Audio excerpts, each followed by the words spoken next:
Hello everyone. So we are back again. This is the second episode of web series by name Emkay Alpha Mavens. I will quickly introduce about the web series.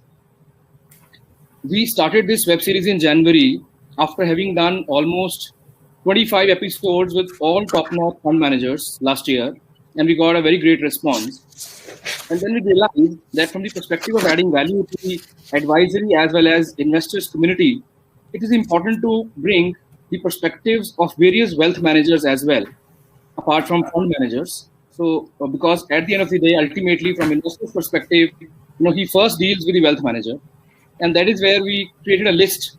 And this is episode number 2, and we have a very special guest, Mr. Karan Bhagat, who all of us know and who needs no introduction. I will quickly, talk about 2 more panelists, Mr. Vikas M. Sachdeva, who currently is working as a CEO with MK Investment Managers. Before MK Investment Managers, he has a pedigree of having worked with Enam Asset Management as well as Edelweiss Asset Management. Under his capable leadership, Edelweiss Asset Management, was able to do a deal of acquiring JP Morgan mutual funds. Apart from Vikas, we also have Sachin, who is the fund manager, senior fund manager within MK Investment Managers. Sachin, again, has discovered a very unique framework called Equal Framework, which is a risk management framework, investment risk management framework. He will talk about that. And more importantly, now after this quick introduction, I'm handing it over to Vikas for him to introduce our important guest, esteemed guest, Mr. Karan Bhagat, and start the show. Over to you guys.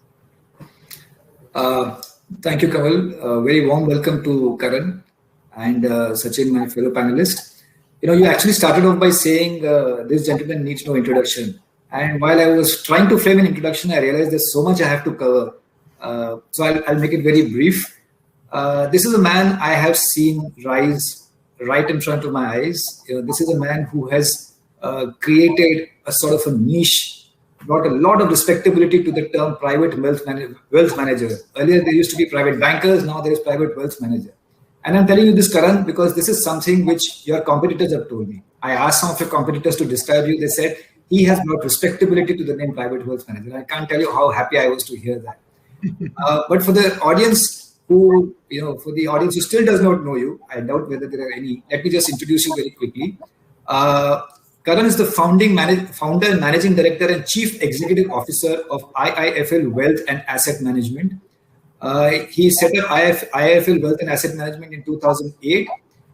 Currently, it's the leading wealth management firm in the country, and it's got US $25 billion of assets, client assets under management. Karan has been figured in Fortune India's 40 under 40, Economic Times 40 under 40. He has received the URS Asia 1 Global Indian of the Year award. But for me, he epitomizes 2 very strong qualities. One is humility, and the other is entrepreneurship. Karan is an alumni from the Institute of Management, Bangalore, and he's acquired his bachelor's degree in commerce from St. Xavier's College, Kolkata. So Karan, today is Basant Panchami. While you were doing our Twitter Twitter rounds and you were talking to a lot of people, one of the things which clearly came across is that this is going to be a session for learning, and Basant Panchami, learning, it all falls into place. I can tell you that when we were talking about this whole thing about entrepreneurs' approach to investment and wealth creation, yours was the first name which came to our mind. And I'm very thankful for you to take time off and come and address the audience here. Before I start off, I should also tell you that we invited audience questions. There are a lot of questions which have come in. There are a lot of questions which are coming in. And there's a special prize for the best question. The prize is sponsored by FinLearn Academy, which is a trading and investment education initiative. It's a research-driven, technology-oriented trading and transactions organization with over 6,000 plus strong community of traders and growing exponentially with each passing month. So without any further ado, let me ask you the first question. I've written a lot of questions. In fact, I have a whole sheet of questions here, but let me start off. What, according to you, is the essence of being an entrepreneur? And I'm asking you in the background of you having started your own business at the age of 17. I believe you started off with your own travel agency, and then you were teaching CAT aspirants at one particular point of time to where you are today. So from teaching CAT students to being a cat in the world of finance, how do you define entrepreneurship? So thank you, Vikas. Thank you, Sachin, for hosting me today, and thanks a lot for Kamal for having me. And thanks a lot for the kind words. But I think entrepreneurship is something which is a combination of a few things. I personally believe. I think it's a lot of effort and commitment. I think that's one quality which none of us can kind of forget. And secondly, while we say it multiple points of times, I think modesty and humility is extremely important, because otherwise, we miss we miss the forest for the bushes in that sense, and very very critical to be there. But most importantly, I think it is also something which happens a little bit by. Am I audible, or is my voice Absolutely. Yes, Karan. So it's also something which happens a little bit by accident, and I'll spend 5 minutes on it. I did my MBA from IIM Bangalore, and given my travel agency experience at the age of 17, 18, where I was exposed to a very tough market environment in a place called Ezra Street in Calcutta, which was full of cable kind of dealers. So at that point of time, the travel agency used to get a discount of 5%. And the cable market was very clear on either taking a 2% discount for upfront cash payment or a 2-month credit. And those days, obviously, interest rates used to be in the region of 1%, 1.5% every month. So effectively, in that sense, it was a very tough market to deal with. So if one thing I decided in life once I finished IIM Bangalore, that I'm not going to get into sales again.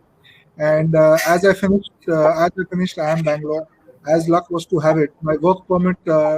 I got placed in a company called Diamond Technology Partner, which is also known as Cluster Consulting, which was like the McKinsey of telecom and financial services consulting in Europe. My work permit only came through end of September 2001. And as luck was to have it, in some way or the other, September 11th happened. My job never really came through. I got laid off before I reached Spain. And I think in retrospect, that was the best thing which happened to me. And I ended up with Kotak, which on those days was a day 3 company in campus, which is another story itself. So our placements actually finished on day 1. So effectively, a company like Kotak way back in 2001 didn't get a chance to reach campus. So I ended up, job scenes had really deteriorated in October, November 2001 because of the entire US economy moving into a recession, and ended up with Kotak Securities in Delhi. Did my first 6-7 meetings, assuming nobody knew Kotak in Delhi. They are a very small 5-6 member. We've lost video, Karan. Yeah, we're a small 6-member team, and the first 3 to 4 meetings, actually clients misunderstood me to be coming from Kodak instead of Kotak, and the remaining 3-4 meetings was really about coming from a security guard company as opposed to a broking company. So we kind of got both the words wrong, Kotak and Kodak. But what happened is I got responsibility and the ability to shine in a very small setup in Delhi. And most importantly, I was able to learn fast because I was doing 70-80% of the work. So I think, in a sense, when I look back for the last 15-20 years, 2 or 3 things need to happen. Number one, you need to get lucky, which means 50 to 60% of the attribution is about which country you're born in, what time you're born in, and which industry you end up in. Okay, so these 3 are very very important, and sometimes you don't have a choice on these 3. In my case, it wasn't a conscious choice; it was a default where I ended up. Honestly, if you would have asked me in the end of 2001, the one industry I wouldn't have gone into was private banking, but yet I was there without really having a choice. The remaining 20% is obviously about your immediate ecosystem, right? So as a professional, you have to be in a company or an environment which is looking forward and growing. Because if you're not there, then you can't do anything beyond that sometimes. So for example, let's say I ended up in brokerage in 2002. From 2002 to 2020, the growth of broking businesses has not been as large as what has been for private wealth. And a cat in broking would not be as large a cat in would be a smaller cat in wealth management in broking as compared to on the wealth management side. So a little bit 50-60% of it is the industry you end up in. The next 20% is in the company you end up in. So it's extremely important that the company you work for or the people you work with are open-minded, oriented, looking for growth, and kind of doing well. And the last, obviously, once you knock off this 90%, a lot of people ask me that this 90% is common for everybody. What then differentiates one individual to the other? Because this 90%, so many people joined private banking in 2001 and so on and so forth. The last 10% is most important, and that's really the effort and commitment, right? That's what you can do with yourself. And I think that last 10% really distinguishes each individual to his own. The first 90% can be common, but the last 10% is really unique. And in any ecosystem, that's really what differentiates it. And honestly, for me, entrepreneurship really is really a function of that. And for me personally, if you ask me, it's a combination of being at the right place at the right time, but combined with a lot of hard work. And in our business, a little bit of passion and interest for commercial interest. Means you have to like money. You have to enjoy money. You can't not have a feel for money. So a little bit of passion, interest, a little bit of some bit of math skills on the commercial side. Kind of complement what we are doing. But broadly speaking, I think it's a combination in that sequence. 60-30-10 is what I would really kind of put it. Wonderful. Okay, Karan. So thank you so much for being so elaborate about your journey and very humble about you for being so frank about it. But every entrepreneurship goes through ups and downs, and I'm sure you've had your own share of challenges. You've had your own share of downtimes. How did you manage those, and what were those like? And I'm sure that those have been challenges. So your journey from becoming a wealth manager to an entrepreneur has had enough amount of challenges, enough amount of hurdles, I would say. What were those, and how did you actually have the perseverance, the grit to actually overcome all of that? No, so I think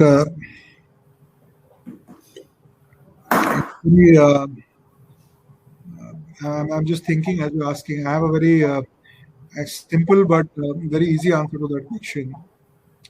I'll give you a very nice example, which I've also used internally sometimes. We once had an offsite in 2012-13 in Goa. We were a small team of 1,800 people, and we called this mentalist. I forget his name, but he was a damn good mentalist. Okay, and he pretty much picked up any of the 100 of us, and he knew which holiday we had taken. He was able to decide, what's our favorite word out of 6 words, and so on and so forth. He was pretty much able to guess anything about anything and everything about you. And then, he got 4 or 5 of us to stand right in the front. He put a glass or a cup on the table, and he said, I'm going to get the 5 of you to break this glass. And we said, how is that possible? He said, that's the power of concentration. And over the next 3-4 minutes, he got everybody to stare at that glass, and somehow that glass broke. Okay, so I don't know what that power was, but he was a good mentalist. He managed to do it. So we came back, and those days in 2013, the markets were correcting sharply. And every day we came to office, we saw our team a little down. People were looking left and right, spending some little more time on CNBC. So we said, chalo, let's do an experiment. Let's make some use of the offsite we went.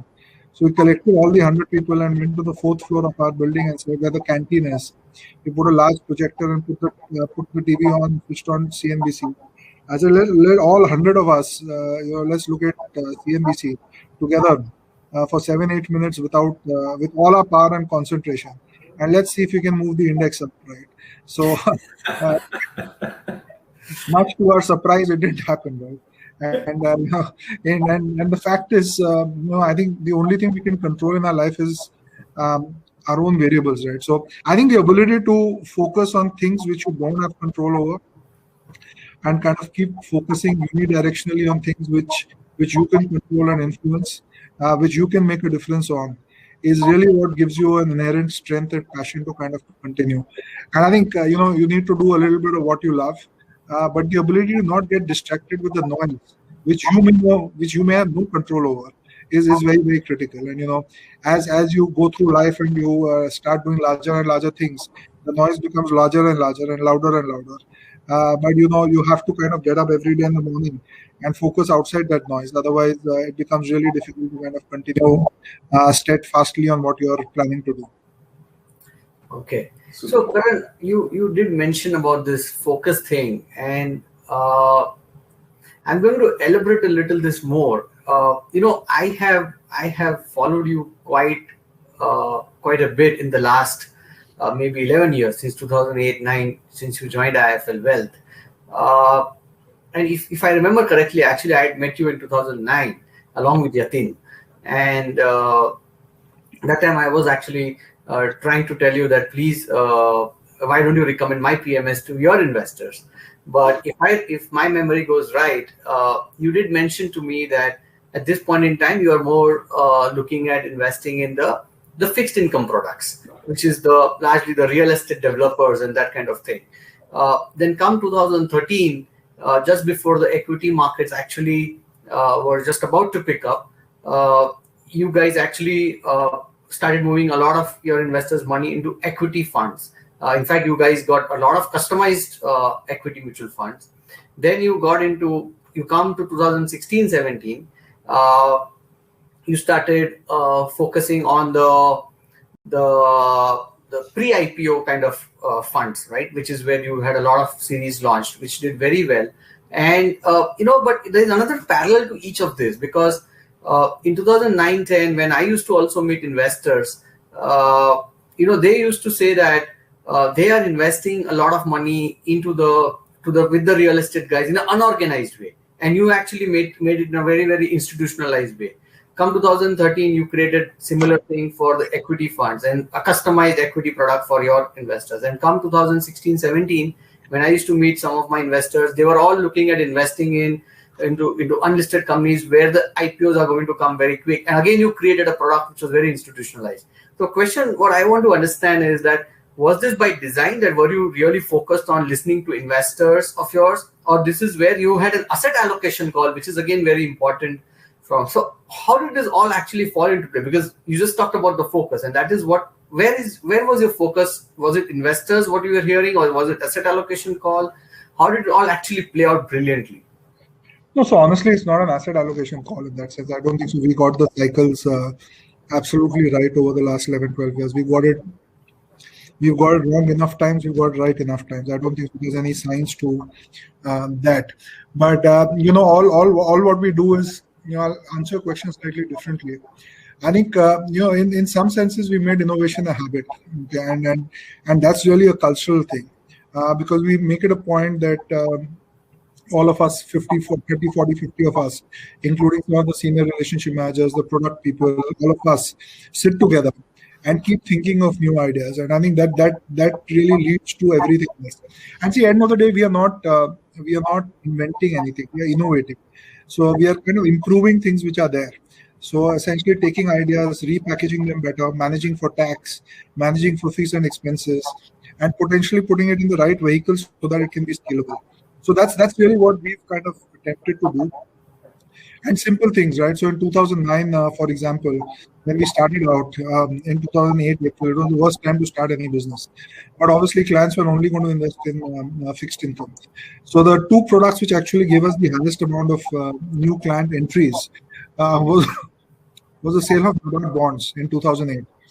So NABARD was basically sold to ICICI Bank was arranging it, and they hardly could sell anything because the brokerage was 34 basis points. NABARD at that time was quoting at 765, compounded for 10 years. And I remember LIC launched Bima Nivesh, I think, for 10 years, which was a 585 post-tax. Plus, it gave you an insurance cover for 5 years, which effectively otherwise would have costed you 20-25 basis points. So Bima Nivesh was 605. NABARD was 765 or 785, I don't remember. And the only difference was Bima Nivesh was paying 2.5% brokerage, and LIC, NABARD was paying only 35 basis points brokerage. Bima Nivesh had a cap of 3,000 crores, and I think that 3,000 crores got sold in, I think on the weekend, practically between Thursday to Monday. That 3,000 crores got sold, and NABARD just stayed idle. So we picked up NABARD, and we actually started buying it and selling it to our clients. And obviously, NABARD was owned 90-95% by RBI. So from a credit perspective, there was nothing really to distinguish between RBI and LIC. And actually, selling of NABARD on a post-tax basis of 680, 690, at that point of time, got us our first 50, 60 big clients, because that's really what clients appreciated. And much to our surprise, I think LIC subsequently, out of the 3,000 crores, bought 15-20% into NABARD, because both the products were exactly for 10 years, right? So effectively, LIC, obviously, the part of bonus it gave later of 25-30 basis points was a clean arbitrage between 610 and 785. So those are the small things we've tweaked, right? So, and this is a continuous process. You get these ideas, opportunities on a continuous basis. But the only way to be on top of it is to engage. Not only engage with the clients, I think engagement with clients is very important. Because we engage with clients, we hear ideas from competition, we hear our own ideas, we can debate our ideas. But most importantly, it's to engage with our employees, right? Because at the end of the day, these ideas come from anywhere. I'll give you a classic example. Last year, we were really struggling for new ideas. I think this was the end of August, September last year. So we actually had done a program in Singularity in university in the Bay Area. And they have a great program, I forget the name, but it's an innovation program where they essentially launch, they take one of the big problems in the world and they send it out to everybody and fund the solution, like hunger, famine in Africa. So we thought we'll do a similar program, and we launched a product challenge internally to all employees. Okay, so not only limited to the product team or the sales team, but all 900 people. And we kept a very generous price for the first and the second product, both in terms of recognition as well as in terms of reward. And shocking, actually, I think out of 850, 900 people, 650, 700 people worked on that product idea, either through teams or individuals, the back office guys, everybody. And, the idea which actually we got ended up making us at least $7 to $8 million over the next 1 year. And it actually came from an individual whose salary was less than 6-7 lakh rupees a year. And he was a junior guy on the treasury side. So, ideas can come from anywhere. Obviously, it was not a perfect idea. It was 85% there.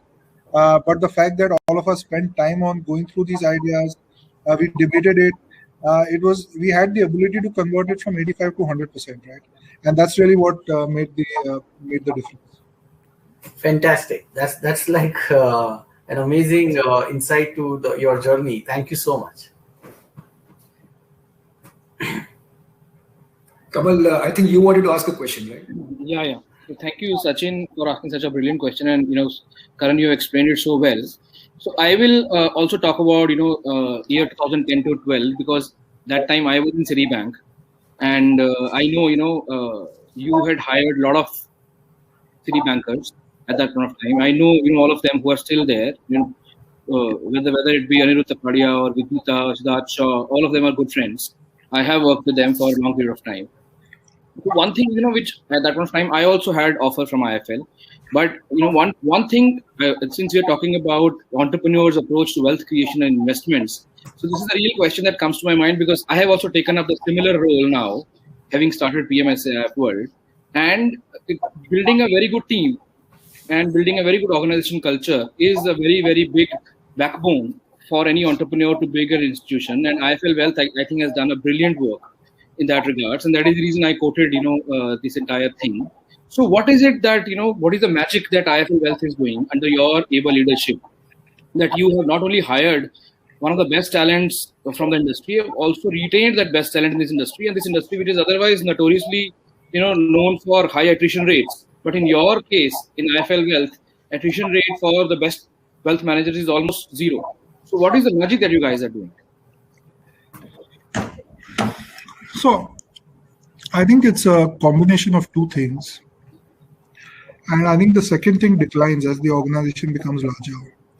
And but for the last 10 to 15 years, I think it would have been the foremost thing. So I think the ability to share equity and make everybody feel like partners, big or small, is not very important. Obviously, everybody can't have the same amount of equity. And being transparent about it helped us a lot over the last 10 to 15 years. But the importance of this over a period of time declines, because the new talent you get, obviously people who joined us in 2015-16, very similar to, let's say, the City team who joined us in 2012-13, would not have the same economics in terms of stock options as compared to the team in 12-13, and similarly would not have the same economics as the team in 2008-9. So on a going forward basis, obviously the importance of that declines, but the ability to share it and be transparent about it adds a lot of value. But the most important thing, which I think allows us to keep our attrition low and our RM retention high, is the single-minded focus that we have to empower the RM with the best platform when he's doing that to the client. Okay? I think that's the single mantra which keeps us going. So at the end of the day, when the RM goes home, he has to believe that I'm able to get the largest wallet share from my client because I'm in IIFL Wealth, and I have all the resources available with me to be able to service the client. And secondly, he also has to believe that this firm is sensitive about the needs of the client. There's somebody there 24/7 to solve the problem of the client and solve his problem. And I think as long as we are able to maintain these two things, attrition will be low. Because heart of hearts, every relationship manager wants to do the right thing for the client. He wants to do the best thing for the client. And at the same time, he wants to have the highest wallet share and wants to be compensated the maximum. Right? So it's all the four objectives together. It is not one objective or the other. And really, the platform which is able to, in some ways, meet these four objectives in a balanced way is really what the RM is after. And I think in some ways, by investing on the product side of the business, by investing on the technology side of the business, by keeping our culture open and transparent, we've been able to get this right mix where we're able to provide the best platform to the RM to service his clients. I think that's really the golden truth. There's really no other way to kind of keep your attrition low. In fact, that brings me to I have an observation and I have a question here. Okay, I think I'll go with the observation first. I'm putting on the hat of Karan Bhagat at this point of time, and I'm looking at investment opportunities. You have an unlisted fund in which you invested, or rather you have a fund which invests in unlisted opportunities. So I'm saying that what are the type of managements which I will look at when I invest in them? We have a proprietary model called Equal, which has been made by Sachin, which actually is the country's foremost model defining governance in ESG. You will not find a better model here. It's one of the reasons we've avoided a lot of dodgy managements. But wearing your hat, if I have to look at unlisted companies where I'm investing, okay, what are the qualities that Karan Bhagat will look at when he's investing in other entrepreneurs? That is the question. And the observation is something I will tell you after you give me the answer to the question. No, so I think it depends a little bit on the at the stage at which you're coming into the business. I think in today's world, some of the early stage businesses, you're not necessarily able to kind of identify some of these parameters extremely well. But I think I think in terms of order of priority, I think 60% would go to passion, sincerity, effort, and commitment. I think there's no substitute for that. 20-25% will really be because that allows you to deal with all kind of unknown variables, right? Because there are going to be 10,000 variables in the journey, and the ability to deal with those 10,000. See, as an entrepreneur, you unfortunately become responsible for all mistakes, and more often than not, those mistakes are not made by you; they're made by somebody else. So, in that sense, the ability to put your head down, keep a calm mind, and deal with that variable becomes very, very important. 60% of my attribution would really go there. 20% is to do with the right intention, because see, there is no way to determine beyond a point probability of success, right? So but what happens is 95% of the time, if the intention is right, the probability of a good outcome becomes much, much higher. And you want to go after people or go behind people where you believe the intention is right. Does that mean every decision that person will take will be right? The answer is no. it's not humanly possible to take every decision right. I think we've all taken decisions which have not turned out as we would have expected it to. But as long as our intent behind the decision is fine, it works out well. So I think 60% for me would be effort and commitment and sincerity. 20% would be pure intent, and the last 20% really would be things like domain knowledge, industry, sector. Those really would be the last 20% in my mind. Interesting. And the observation I think I wanted to share with you, which again a lot of people in the industry talk about. I've been told that you're very, very open in terms of sharing your ideas with people, your strategies with people, and you're one of the most secure people around in terms of sharing it. So when I ask people what makes Karan do it, and anybody else does not be as sharing and as forthcoming. So the answer I got, which is an observation I'm sharing with you, they said that Karan is very secure because he knows that he has one thing under control, which is execution. Strategy is one thing, execution is quite another. So by the time somebody else does the execution, which IIFL does, probably you're on a different trajectory altogether. So would you define IIFL Wealth's competitive advantage as sheer execution in terms of bringing an idea to the customer's plate? It's I think, we look at ideas very differently, because for us, ideas actually is a great client acquisition tool, but it's not the end game because it's only the start. You really can't build a business on ideas, but you can definitely acquire a lot of clients through ideas.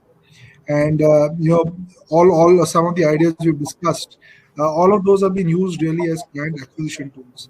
The success of the firm, however, beyond that, works on the ability to use this idea to convert a client and then be able to move into a much more scientific process of investing and keeping the ups and downs as low as possible, because really most of our clients come to us for, in a sense, wealth preservation plus beating inflation by 200-300 basis points rather than the maximum amount of return.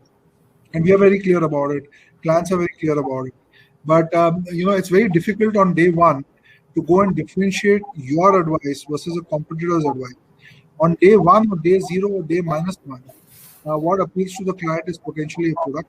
But the client is going to stay with you on day 100, provided you're able to move him from a product relationship, but to a really more process-driven, investment portfolio mandate-driven relationship. So that's in some senses, I think, we've been able to kind of do both ends of the spectrum. We've been able to kind of acquire a lot of clients through our product innovation platform, and on the other side, we're really able to kind of, in some ways, move it towards a more scientific, data-driven approach to wealth management over a period of time. Interesting. Sachin, you had a question. Yeah, Karan. So, this is one of my favorite questions that I ask all the managements. And since you are the CEO, MD of IIFL, I would love to understand from you. You are already $25 billion of assets under management. You are already probably 10,000 crores plus kind of market cap. What's your vision for IIFL Wealth from here on? I mean, say next 5 years, 10 years. Where do you want to be?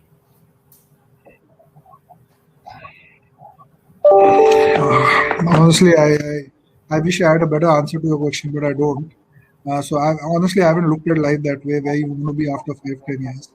I think 3-4 things which will shape us in some ways. So I really don't have an end goal, but we're really sure of what we want to do. So I think from a business perspective, we are very clear that we want to be in the business of managing money. We don't want to kind of diversify beyond that. So that kind of really leaves us with 3 businesses: wealth management and alternate asset management and the mutual fund business. In some senses, these are the 3 businesses we want to be in. In terms of size, honestly, I think we've got a sweet spot because the country is growing, and apart from the nominal GDP growth rate, which we can argue to be in the region of 10 to 12%, which will automatically over a period of time grow our AUM by that.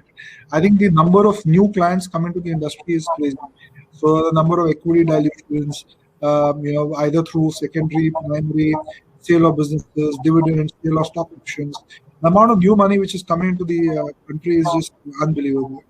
And what I really would want to dream about, that each and every person who ends up getting this money essentially deals only with IIFL Wealth, right? So we are able to get 60-70% market share today, but I think that's really and the rest, honestly, from a business perspective, will follow. I think for us, we've carved out a niche for ourselves on the wealth management space as well as the alternate asset management space. I think we've got different ideas on the mutual fund side. Over the next 12 to 15 months, we'll see how to kind of build that business out. But that's a third engine of growth which we can potentially look at. Till now, we've not really kind of gotten into it. We've not invested our time into it, but we've been focused on the first two businesses. And I think, honestly, if you ask me, for us, what will be key to go deeper and deeper into these three, and obviously avoid doing big mistakes, right? So I think mistakes will happen, but try and just avoid doing the big mistakes. Right. Actually, Karan, sorry, go ahead, Sachin. Yeah, Karan, but if I think about it, like as you said that you said that you need to have some bit of commercial sense, like in the sense that you want to become rich by making rich the richer, right? In that sense. But so what really drives you? What's your really passion, which is going to, in fact, what has been the passion to drive you so far? Let me ask you that. I enjoy it, honestly. There's no other passion really. I think I enjoy it. Even today at heart, I'm a relationship manager. I would love to be out meeting clients, which I don't end up doing that often. And I enjoy investing also. So I love meeting people. I have a natural. I think I have a natural gift to be able to figure out the P&L balance sheet quickly. I'm able to meet 8-10 people on a daily basis and make quick investment decisions. I like it. And it keeps me going. There's really nothing else. From a journey of becoming rich along the way, I think it's a good thing. There's no harm with it, and it was one of the initial drivers for me also. But definitely not a driver today, but it was definitely a driver 10-11 years back, and I can share a quick story on that. Obviously, wealth management in 2006-07 was very different. It was a much more broker-driven kind of approach as compared to a scientific asset allocation approach in 2013-14, from that time onwards. And back then in my earlier firm in Kotak in 2006-07, we used to have a fairly clearly defined dashboard where typically if you won 100 rupees for the firm, you paid 15 rupees, and 15 rupees broadly represented your cost. The remaining 35 rupees represented the cost for the firm, which effectively meant, this was my first lesson, right? When I moved to Bombay, it was about the 15 rupees of my cost. The remaining 35 was really the corporate cost, the cost of my boss, branding, everything put together was the remaining 35 rupees. And broadly, the remaining 50 rupees was the profit before tax for the firm. On a very nutshell basis, 15 rupees for me effectively meant 9 rupees on a post-tax basis. And for the firm, 50 rupees meant 36 rupees post-tax. So I was at peace with this ratio when I moved to Bombay in 2005, because it basically meant 1:4, which I was very happy with, because it effectively meant that if I was to go out on my own, I would need to do at least a fourth of the business I was doing sitting inside the platform.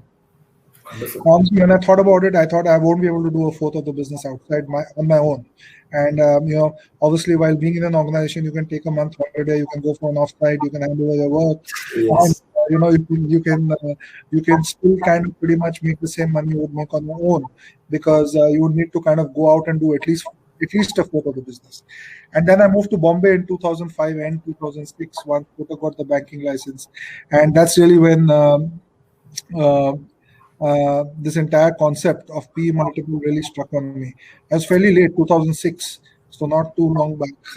And then I really came to Bombay, and I understood promoters are not really necessarily working for the 35 rupees, but they're really working for the 35 rupees, which is getting multiplied by the 20-30 times. And on those days, obviously, the capital gains tax was 0.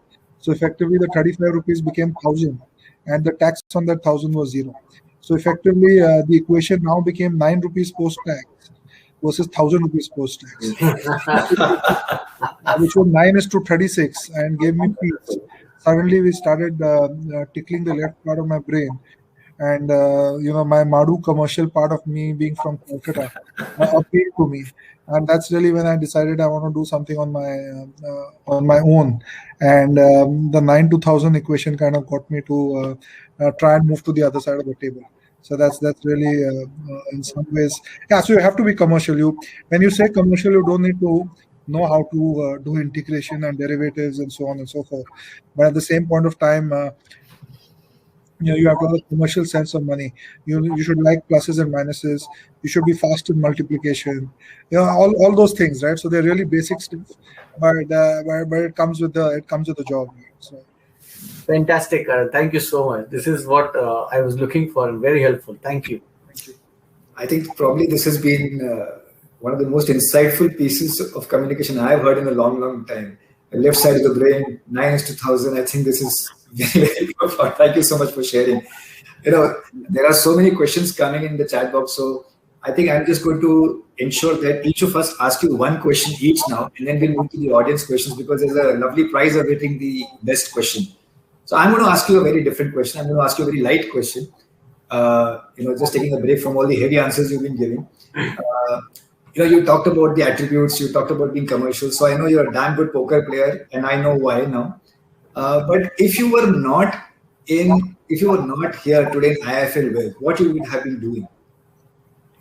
What would Karan Bhagat be doing today if he was not sitting here? Because honestly, I don't know, but I would definitely still be investing here. That's for sure. I think I would definitely not be playing poker. I play poker once in 2 weeks. I like the game, but I don't love it enough. I think to spend that much time in it. But I would definitely be investing in some way, format, or the other. And I would have got bored of consulting if I would have joined consulting. I think for me it's a little too much of an helicopter view. So I would definitely be in some way or the other attracted to some facet of banking or investments. And that's really my calling. I don't think so I would be doing anything else. No, that's a wonderful answer to a lot of people who ask, ye time mein market mein ghusna chahiye ki nahi? Should we invest in this market? So here's a guy who was saying that if I was not doing anything else, I would have definitely been investing, and I would have probably stayed invested all through the years. Wonderful answer. Kamal, you go to you for the next question, and then to Sachin before I take the audience questions. Right. Thank you so much, Vikas. So I will ask, this one last question, and then you can move on for the audience questions. So, Karan, you mentioned very candidly and very humbly that you're still a relationship manager, and at heart you're still a relationship manager, and you're the most important, one of the most important things that you would be doing if you were not, founder of IIFL, would have been, say, investments. So, with regards to this, I want you to share some light in terms of sharing maybe 3-4 learnings of being an entrepreneur over the last 10 years. I'm sure the way you used to act as a wealth manager in 2008, 9, 10, and the way now you would act as a wealth manager in 2020-21 over the last 10 years, because of your own experiences having been an entrepreneur and having been an investor, your advisory and your wealth management skills would have evolved. So, put yourself now in advisor's shoe and put yourself in investor's shoe. What are the key learnings that come to your mind? Maybe advisor separately and investor separately. So, Kamal, I'm going to give a very boring answer, but that's the only answer I have. I think over a long period of time, and I've learned this from clients more than myself, I think, like everything else for clients, this is really wealth preservation. This is not wealth creation. I think for some of us, this can be wealth creation. If I'm investing my money and, I'm in this business, I understand it before something. Similarly, for, let's say, Mr. Junjunwala or Mr. Damani, they can look at ROEs of 15, 20, 25% on a compounded basis. For most of our clients who are in a business different from the business of investing, they really make their 20, 25, 30, 35% ROE by putting the hard work, sweat and labor on the business they're doing. And that's really the only place they can get the 20, 25, 30% ROE on a compounded basis in the longer term. They are able to appreciate the volatility. They stick with their business through thick and thin, good and bad. And honestly, when they come down to investing large sums of money, the best way to do it is to manage volatility, keep the asset allocation extremely tight, and keep the objective somewhere between the 8 to 12%, depending on the client type.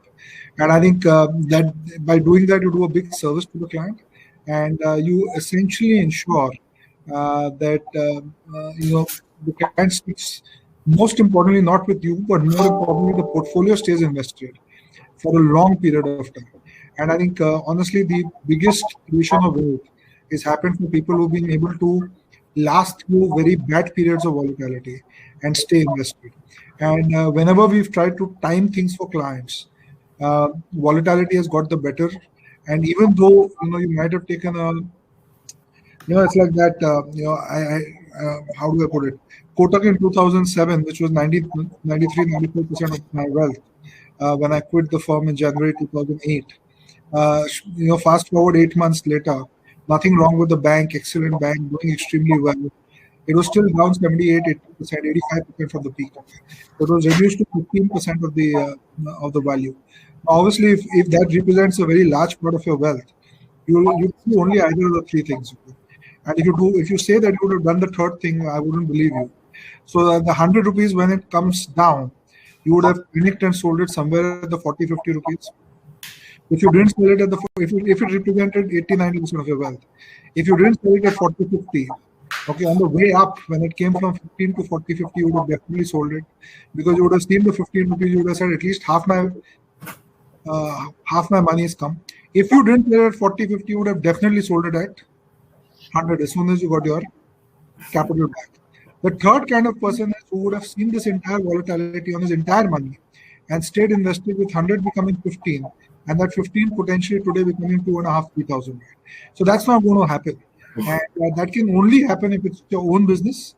It's not going to happen if you're investing.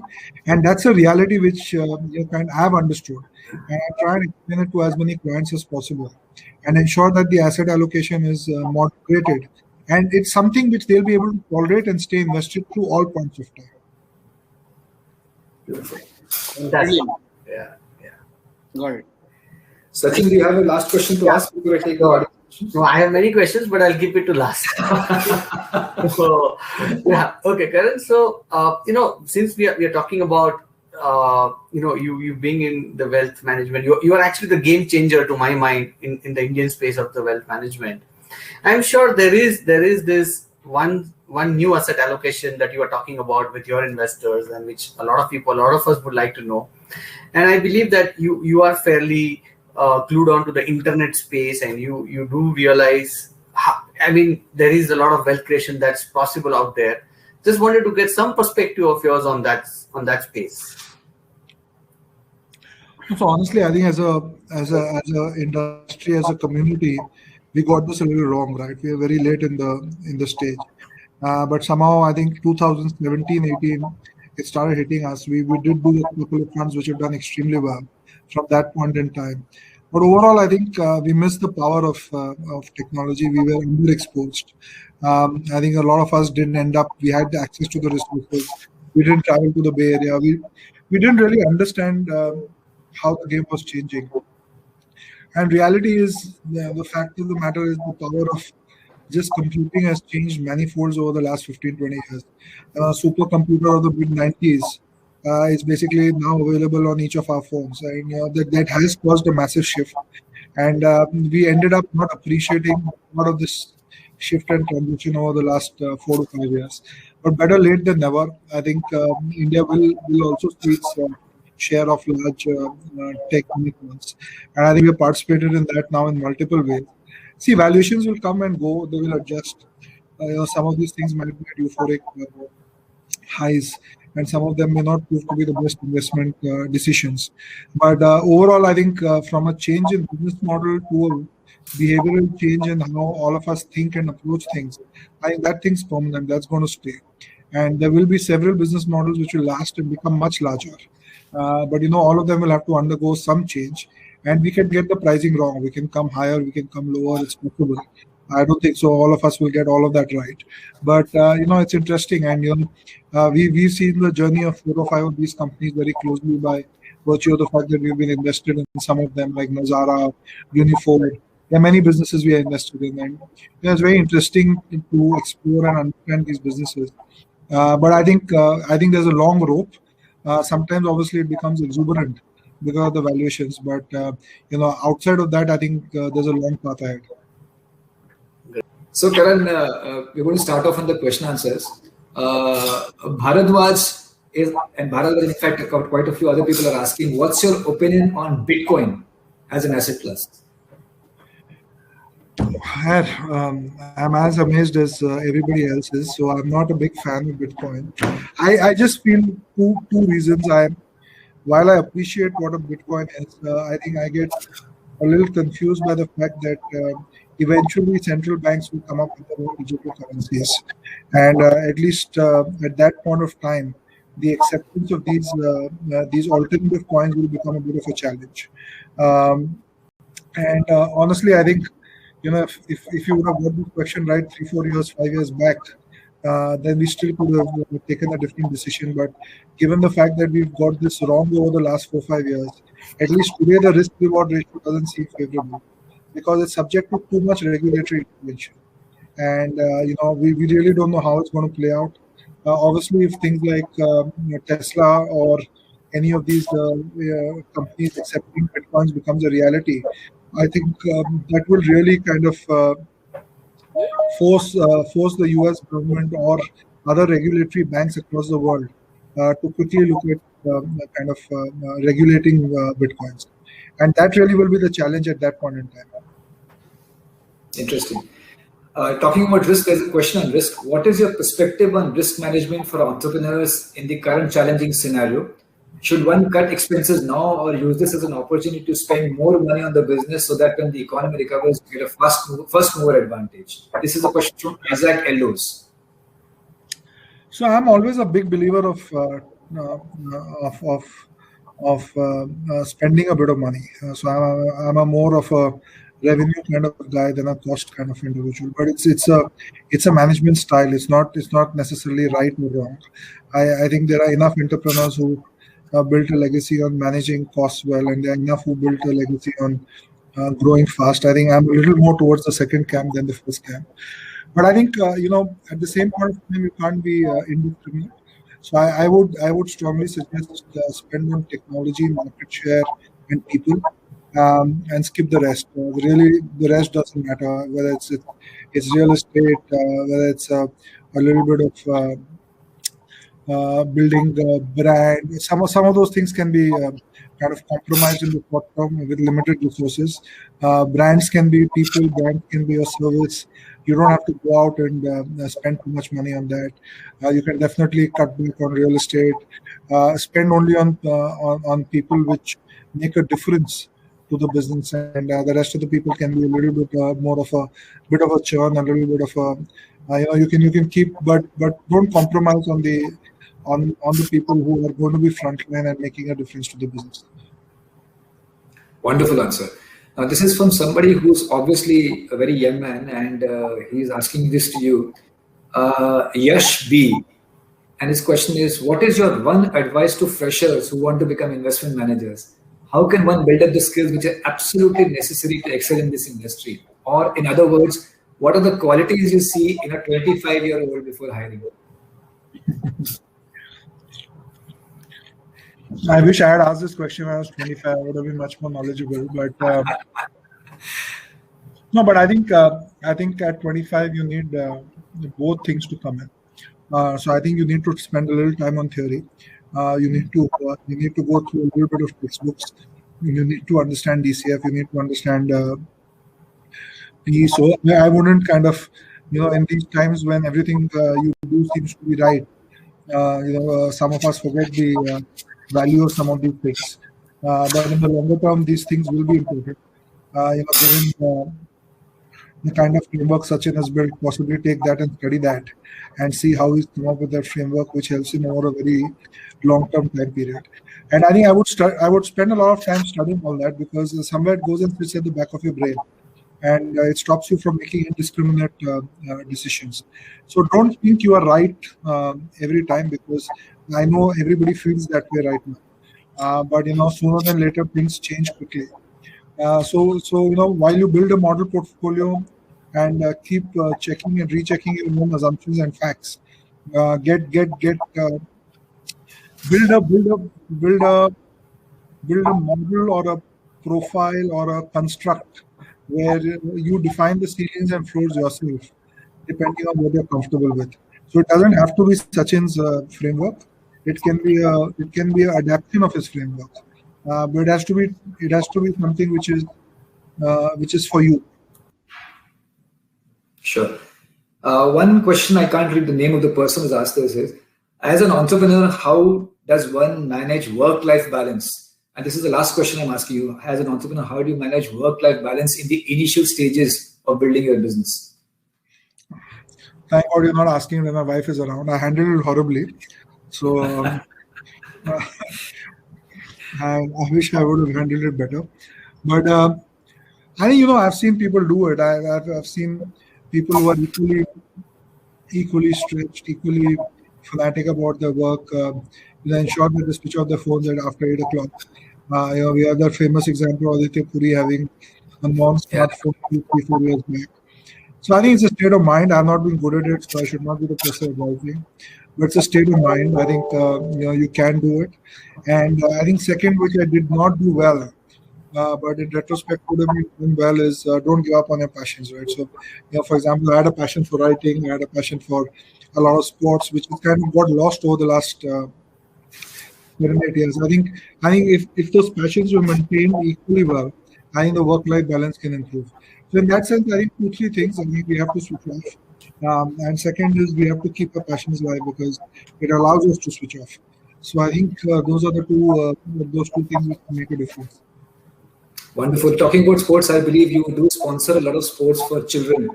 You're promoting a lot of sports at a child level in a lot of communities.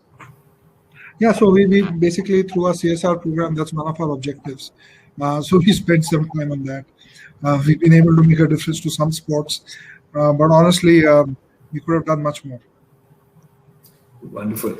So, Karan, do you think that this question on risk management will win the prize? The question on perspective of risk from entrepreneurs. I think I love your answer on that.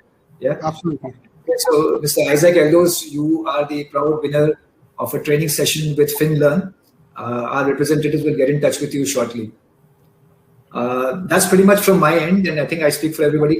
Unless Kamal and Sachin have some more questions, and Karan has the appetite and patience to answer. I have many more questions, but time is not allowing us, and I have this commitment unto Karan for not stretching it beyond 1 hour, and it's kind of him that we have got 1 hour out of his precious schedule. Thank you so much, Karan, for being here. We will definitely catch up with you later again to continue from where we are leaving, because the questions which are there in my mind needs to be answered, and I will definitely come back to you, and would expect that we do another similar session. Thank you so much for this session. Thank you. Thank you, everybody. Thank you. My personal thanks to you, because you had organized a nice chess tournament for kids where you had also invited Mr. Vishwanath Anand. Absolutely. And I was very, very privileged to get my son over there, and he was really, really very happy. So I would really encourage you to keep on doing this kind of events, and I think it's very, very encouraging for kids. So very, very thankful to you. Thank you. Thanks a lot. Thanks. See you. Bye. Thank you so much, Karan. Thank you, everybody. Bye-bye.